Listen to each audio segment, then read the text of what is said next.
नियमित अभ्यास का एक सार्थक जीवन देश के, समाज के भविष्य के लिए, उज्जवल भविष्य के लिए जाना जाएगा।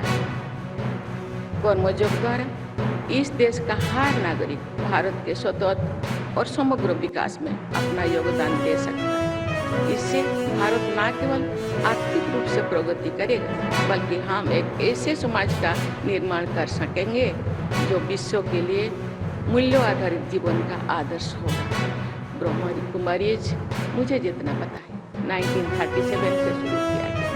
आज तो कितने लोगों को इस राज जगत का योग सिखा के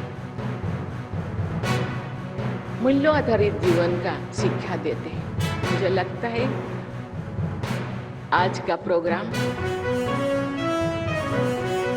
ये लोगों के तक पहुंचेगा। लोग इसी मूल्यों आधारित जीवन जीने के लिए प्रयास करेंगे और भारत जो सोने का चिड़िया थे, भारत विश्व गुरु था, मुझे लगता है वो समय जरूर वापस आएगा।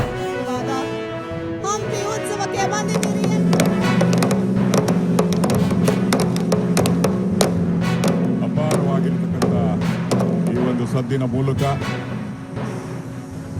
ಇಡೀ ದೇಶಕ್ಕೆ ಕರ್ನಾಟಕ ನಿರಂತರವಾಗಿ ಮುನ್ನಡೀತಾ ಇದೆ, ಅಭಿವೃದ್ಧಿ ಹಾದಿಯಲ್ಲಿ ಸಾಗ್ತಾ ಇದೆ. ವಿಜಯನಗರದ ಗತ ವೈಭವವನ್ನ ಮಧ್ಯಮರು ಕಾರ್ಯಕ್ರಮದ ಉದ್ಘಾಟನೆ.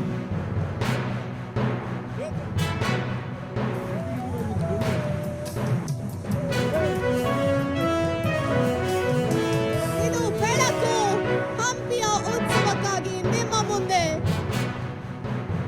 ಒಂದು ಜೋರಾದ ಚಪ್ಪಾಳೆ ಬರಲಿ. ಈ ಉದ್ಘಾಟನೆ ನಿಮ್ಮ ಮುಂದೆ ಇವತ್ತು ಆಗ್ತಾ ಇದೆ.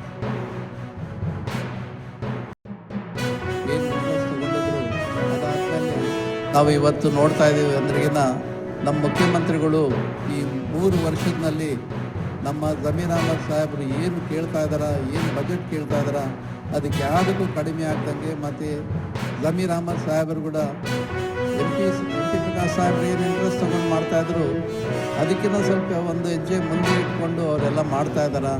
ಹಾಗಿರೋದ್ರಿಂದ ಈ ಕಾರ್ಯಕ್ರಮ ಭಾಳ ಅದ್ಧೂರಿಯಾಗಿ ನಡೀತಾ ಇದೆ. ಸಿದ್ದರಾಮಯ್ಯ ಅಪ್ಪಾಜಿಯವರೇ, ವೇದಿಕೆ ಮೇಲೆ ಆಸೀನರಾಗಿರ್ತಕ್ಕಂಥ ಸಂಪುಟದ ಎಲ್ಲ ಸಚಿವರೇ ಮತ್ತು ಅಖಂಡ ಬಳ್ಳಾರಿ ಜಿಲ್ಲೆಯ ಎಲ್ಲ ಶಾಸಕರೇ,